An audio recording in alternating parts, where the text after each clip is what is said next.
Anda kembali menyaksikan Muslim Update di Ajwa TV bersama saya Utri Farza. Sebelum kita masuk ke informasi selanjutnya, saya akan sapa terlebih dahulu Ustaz Muhammad Arifin yang sudah bergabung bersama kami. Assalamualaikum warahmatullahi wabarakatuh, Ustaz Arifin. Waalaikumsalam warahmatullahi wabarakatuh, Mbak Putri. Sehat ya? Sehat, Ustaz. Ustaz juga sehat? Alhamdulillah. Alhamdulillahirrahmanirrahim. Baik, kalau begitu kita langsung saja mulai kita lanjutkan informasinya, Ustaz. Silakan. Pemirsa, mimbar Masjid Raya di Makassar, Sulawesi Selatan jadi sasaran aksi pembakaran orang tak bertanggung jawab. Tersangka nekat beraksi lantaran kesal dengan pengurus masjid yang sering melarangnya tidur.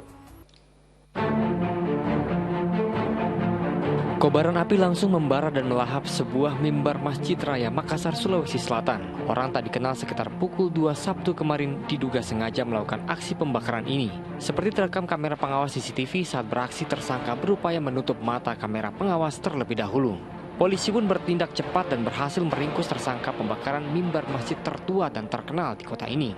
Penangkapan tersangka di kawasan Tinumbu atau sekitar 3 km dari tempat kejadian menyedot perhatian warga. Polisi pun sempat kesulitan untuk mengamankan Ka'bah.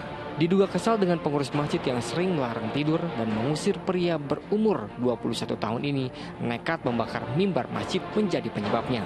Kini tersangka mendekam di Mapolrestabes Makassar berikut sejumlah barang bukti. Rekaman tangkapan CCTV yang seperti yang saya sampaikan tadi bahwa motif pelaku ini karena merasa kesal setiap tidur di masjid selalu ditegur oleh security. Nah, dilihat dari motif pelaku melakukan pembakaran ini, memang sasarannya hanya mimbar ini. Hanya mimbar, karena malam itu kondisi hujan lebat. Menanggapi kasus ini, Ketua Umum Dewan Masjid Indonesia Yusuf Kala mengecam dan menyesalkan perbuatan tersebut. Jika mendukung pihak kepolisian untuk mengusut tuntas pelaku sampai dibawa ke pengadilan. Sementara Kementerian Agama Sulawesi Selatan mengimbau umat Islam untuk tenang dan tidak tersulut amarah dengan kejadian ini. Pembakaran mimbar Masjid Raya di Makassar, tentu Dewan Masjid sangat menyesalkan dan mengecam kejadian itu dan diusut pelakunya siapapun untuk dibawa ke pengadilan. Sementara usai kejadian yang memprihatinkan tersebut, kegiatan jamaah Masjid Raya kembali berangsur normal. Zainuddin melaporkan dari Makassar, Sulawesi Selatan. Astagfirullahaladzim, semoga kejadian ini tidak membuat umat Islam di sekitar lokasi untuk terpancing amarahnya dan tentu saja diharapkan untuk tetap tenang. Ustaz Arifin, kita tentu saja geram sekali dengan kejadian ini. Kemudian bagaimana sikap terbaik kita menyikapi kejadian pembakaran mimbar di Makassar tersebut? Ya, makasih Mbak Putri. Pertama saya kira kita semua harus mengerti bahwa masjid itu adalah salah satu rumah ibadah, ya, bukan hanya satu-satunya, salah satu rumah ibadah yang oleh Allah sendiri dijamin untuk dilindungi dan kita diperintahkan untuk melindungi.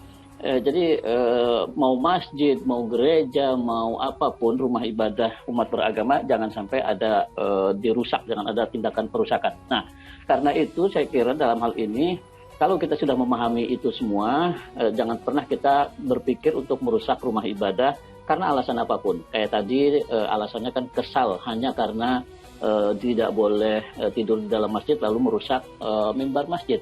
Sebetulnya tidak ada urusan itu antara mimbar masjid ataupun properti-properti yang lain di dalam masjid dengan perlakuan pengurus yang melarang untuk tidur-tiduran di masjid. Jadi saya kira kesakralannya itu yang perlu kita junjung tinggi. Makanya kan masuk masjid harus dengan kaki kanan, kemudian harus sebaiknya dalam keadaan suci. Kemudian sebelum kita duduk kita dianjurkan untuk sholat sunat 2 rakaat terlebih dahulu.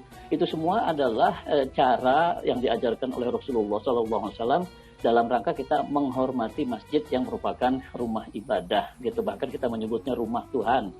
Nah, makanya keliru kalau ada orang yang datang ke masjid hanya untuk ngobrol-ngobrol, hanya untuk santai-santai, memang keliru. Sebaiknya sholat sunatlah 2 rakaat sebagai bentuk penghormatan kita kepada masjid yang merupakan rumah ibadah. Itu sebetulnya yang perlu kita junjung tinggi terlebih dahulu mengenai kesakralan masjid dan rumah-rumah ibadah yang lain. Sehingga kalau kita sudah mengerti itu, mudah-mudahan kita tidak akan pernah berpikir untuk melakukan kerusakan apapun terhadap rumah ibadah, masjid ataupun gereja ataupun rumah ibadah yang lain. Saya kira di situ poinnya, Mbak Putri, kita harus menghormati kesakralan masjid atau rumah ibadah yang memang di dalam Al-Quran juga disebutkan Allah melindungi itu semua dan memerintahkan kita untuk sama-sama berupaya untuk melindungi dan menjaga rumah-rumah ibadah.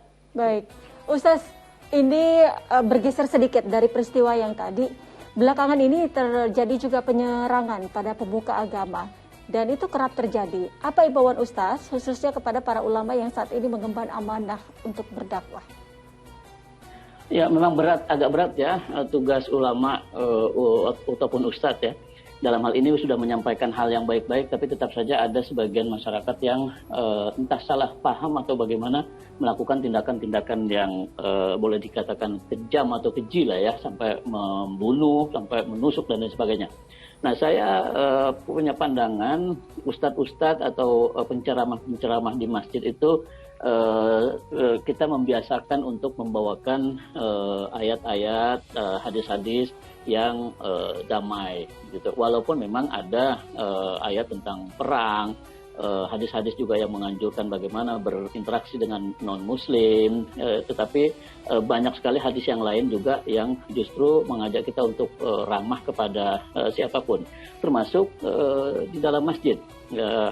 Bagaimana kita menghormati masjid tadi itu ya. Nah, karena itu sikap seperti umpamanya tidak boleh mengajak anak masuk ke dalam masjid umpamanya itu. Kan kadang-kadang kita temukan ada penceramah ustadz yang atau bahkan pengurus masjid TKM itu yang marah-marah ketika melihat ada anak-anak yang ribut masuk ke masjid. Itu sebetulnya tidak perlu terjadi.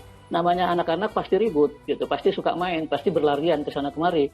Tapi wujud anak ada di lingkungan masjid jauh lebih baik daripada ketika mereka berada di lingkungan yang lain, di pasar umpamanya.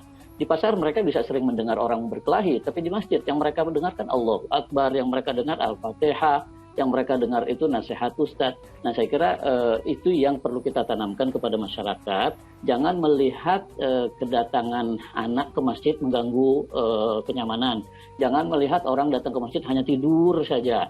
Bisa saja dia memang sedang punya masalah, tidak nyaman di rumahnya, sehingga dia ingin mencari ketenangan di dalam masjid. Nah, ketika ada orang yang datang ke masjid ingin mencari ketenangan itu, ya kita dekati orang-orang semacam itu, kita ajak bicara, jangan sampai malah kita berlaku keras kepada mereka.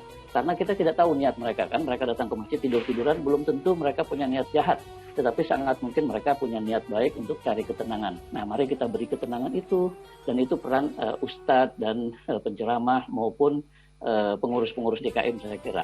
Ini yang agak kurang belakangan ini menurut saya, Mbak Putri. Baik Ustaz,